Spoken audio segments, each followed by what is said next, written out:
Haleluya, haleluya, haleluya. Puji nama Tuhan Yesus Kristus. Selamat pagi Bapak Ibu Saudaraku yang saya kasihi, terlebih dikasihi oleh Tuhan Yesus Kristus. Salam sejahtera dan sehat selalu. Doa saya buat Bapak Ibu Saudaraku dimanapun saudara berada. Sukacita bertemu dengan Tuhan Yesus untuk menikmati berkat yang baru, agar makanan rohani kita pagi ini dapat menyegarkan tubuh, jiwa, dan roh kita. Puji Tuhan, pagi ini kita menikmati suasana yang baru. Saya berada di mana ya?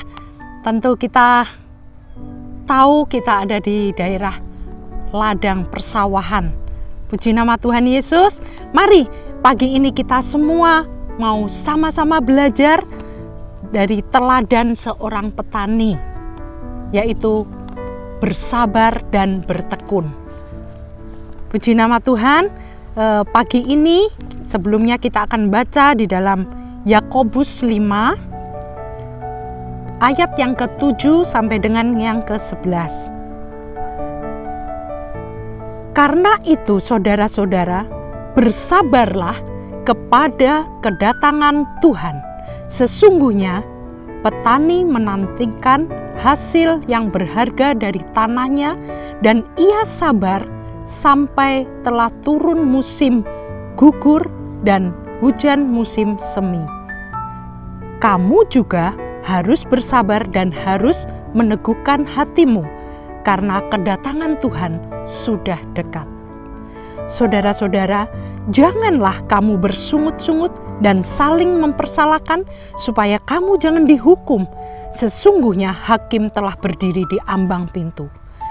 Saudara-saudara, turutilah teladan penderitaan dan kesabaran para nabi telah berbicara demi nama Tuhan.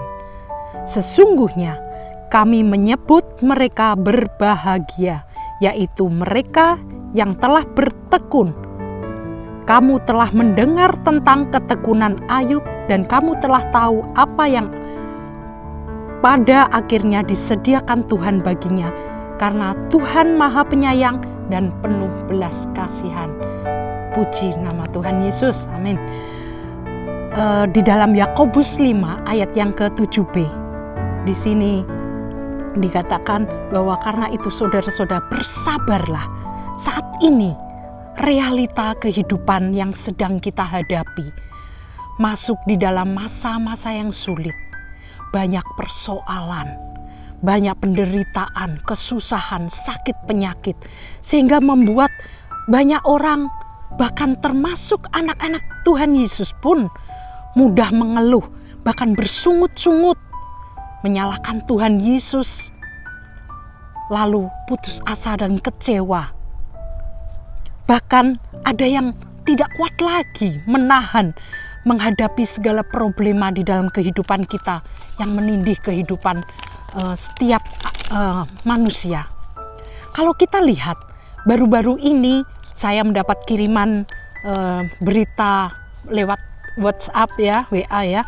Ada video yang rasanya ngeri sekali ya. Kejadian di Jakarta, yaitu suami istri. Dia bunuh diri dari lantai atas, menjatuhkan dirinya ke bawah. Saya sampai, ya Tuhan, kita melihat peristiwa ini. Nah, terlebih kita, anak-anak Tuhan Yesus, tidak seharusnya bersikap demikian. Karena itu, Yakobus menasihati kita pada pagi hari ini, agar kita tetap bersabar dan bertekun, walaupun dalam keadaan yang sulit, susah.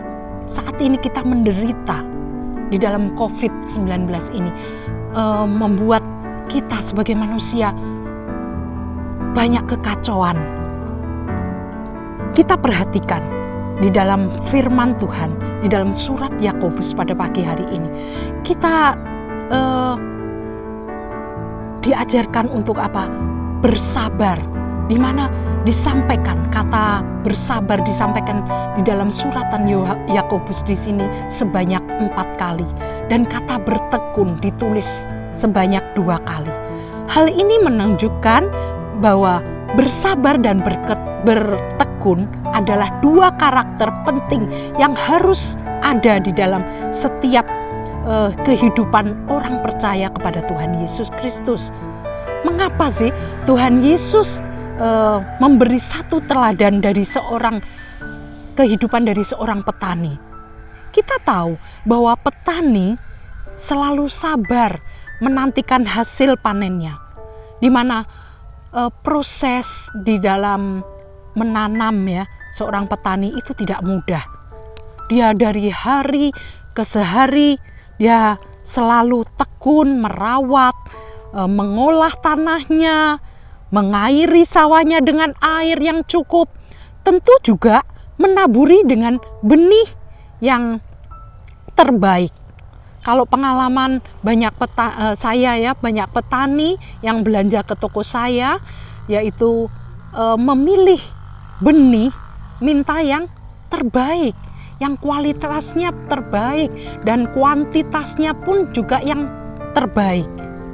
Inilah saya juga di sini saya melihat bahwa seorang petani, kita lihat teladan dari seorang petani.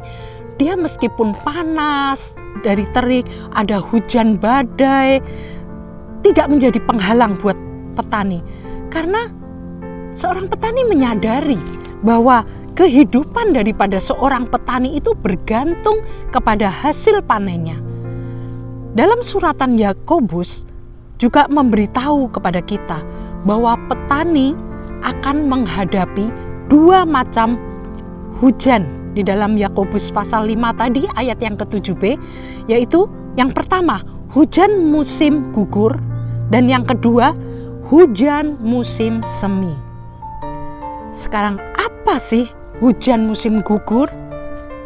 Hujan musim gugur adalah hujan yang merontokkan segala hal, baik daun, baik bunga, baik ranting, baik pohon-pohon yang tidak memiliki akar yang kuat sehingga dipastikan akan mudah tumbang.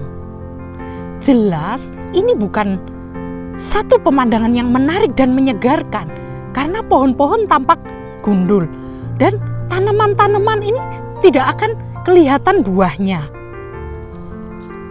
Hujan musim gugur adalah masa-masa yang sulit bagi seorang petani. Ini berbicara tentang keadaan yang tidak baik di dalam kehidupan kita. Mungkin saat ini kita mengalami sakit yang tidak sembuh-sembuh. Mungkin juga adanya goncangan ekonomi, krisis keuangan, bahkan persoalan di dalam rumah tangga. Mungkin usaha bangkrut, banyak PHK di sana, di sini, dan lain sebagainya. Mungkin kita bisa kehilangan tujuan hidup kita. Meski demikian, para petani tidak menjadi kecewa dan putus asa di tengah jalan. Mereka terus bersabar, bertekun menanti sampai berlalunya masa hujan musim gugur itu berlalu. Nah, karena pada saatnya mereka akan mengalami hujan musim semi, di mana dedaunan, bunga-bunga kembali bersemi, bahkan pohon-pohon didapati mulai menghasilkan buah, sehingga pemandangan sekitar tampak hijau dan menyegarkan. Nah, di dalam kondisi demikian, barulah kita boleh merasakan tujuan dari arti dari kehidupan kita sebagai orang yang percaya mengikut Tuhan Yesus Kristus. Mari saat ini kita koreksi diri kita masing-masing. Apakah kita masih tetap berada di dalam jalur Tuhan Yesus, atau bahkan kita saat ini di luar jalur daripada Tuhan Yesus? Ingat, tujuan hidup kita saat ini sudah kan mengeluarkan buah. Ya, sama seperti petani menanam benih yang terbaik supaya tumbuh, supaya berbuah dan dapat dinikmati hasilnya oleh banyak orang. Nah, tujuan Tuhan Yesus di dalam hidup kita pun selalu berhubungan untuk orang lain, untuk kepentingan orang lain. Tuhan tidak pernah mengajarkan bahwa tujuan hidup kita ini hanya untuk kepentingan diri kita sendiri. Kita akan menemukan arti hidup di dalam kita akan menemukan arti hidup pada saat hidup kita itu berguna untuk orang lain. Pada saat hidup kita ini bisa dinikmati oleh orang lain. Bertumbuh, tanaman jika bertumbuh itu bagus, baik, tidak salah. Tetapi itu untuk diri kita sendiri. Tapi di saat kita bertumbuh dan berbuah, itu untuk kepentingan orang lain. Bisa dinikmati buahnya oleh orang lain. Jadi kita sebagai anak-anak Tuhan, contohnya kita sudah bertahun-tahun menjadi anak Tuhan Yesus. Kita rajin ibadah, kita rajin membaca firman Tuhan. Tetapi kita tidak pernah menghasilkan buah apapun. Itu percuma. Itu tidak diinginkan oleh Tuhan Yesus. Kita hanya bertumbuh tapi tidak berbuah. Kehadiran kita tidak bisa dinikmati oleh orang di sekitar kita. Jadi percuma, tidak ada gunanya. Di dalam tidak usah kita baca ya. Ibu-ibu, bapak-bapak, saudaraku yang terkasih bisa membaca di dalam Lukas 13 ayat 6 sampai 9. Di sini Tuhan Yesus berbicara perumpamaan tentang pohon ara yang tidak berbuah. Nah, berbuah tidak hanya memberi bantuan secara material, tetapi berbuah itu hasil dari perkataan dan perbuatan kita, pertobatan kita. Itu yang dapat dinikmati oleh orang lain di sekitar kita. Apapun posisi kita. Saat ini mungkin kita sebagai ibu rumah tangga, mungkin sebagai polisi, mungkin sebagai guru, mungkin sebagai karyawan, dan lain sebagainya. Kita bisa membuahkan hal-hal yang luar biasa. Buah itu kalau kita keluarkan, itu dan bisa dinikmati oleh orang lain, itu merupakan suatu bisa memberkati orang lain. Itu juga merupakan tujuan daripada Tuhan Yesus. Karena kita memberi kepada orang lain suatu buah, itu pasti ada benih, sehingga orang lain yang menerima buah dari kita, benih itu akan ditularkan lagi kepada orang lain dan terus berkembang dan terus dari satu benih berkembang semakin banyak. Itu tujuan kehidupan kita dari Tuhan Yesus. Di dalam Yohanes 15 ayat 5 yang sampai ke 8, bahwa ayat yang kelima, tidak usah berpikir bagaimana cara kita untuk berbuah. Karena di dalam Tuhan Yesus ada syarat-syarat janji Tuhan. Kasih Tuhan sih tidak mengenal syarat. Jika kita ingin mempermuliakan nama Tuhan Yesus, kita harus berbuah banyak. Firman Tuhan katakan di dalam Yohanes 15 ayat 5 sampai ke 8. Perhatikan bahwa kita harus menanamkan diri kita di bait Tuhan, di kota Situbondo di mana kita berada. Mari kita mulai membantu untuk terlibat di dalam hal-hal yang dapat bermanfaat bagi orang di sekitar kita.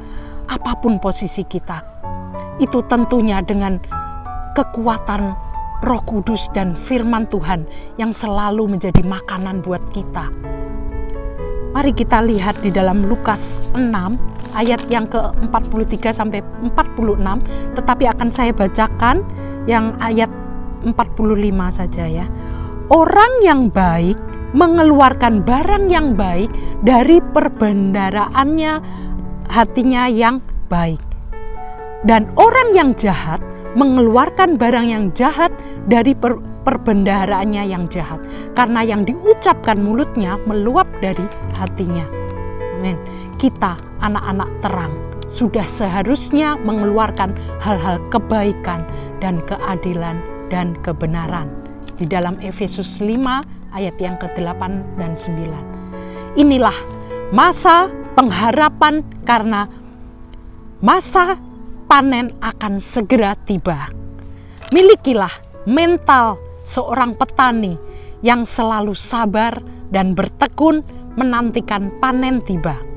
Di dalam 2 Timotius 2 ayat yang ke-6.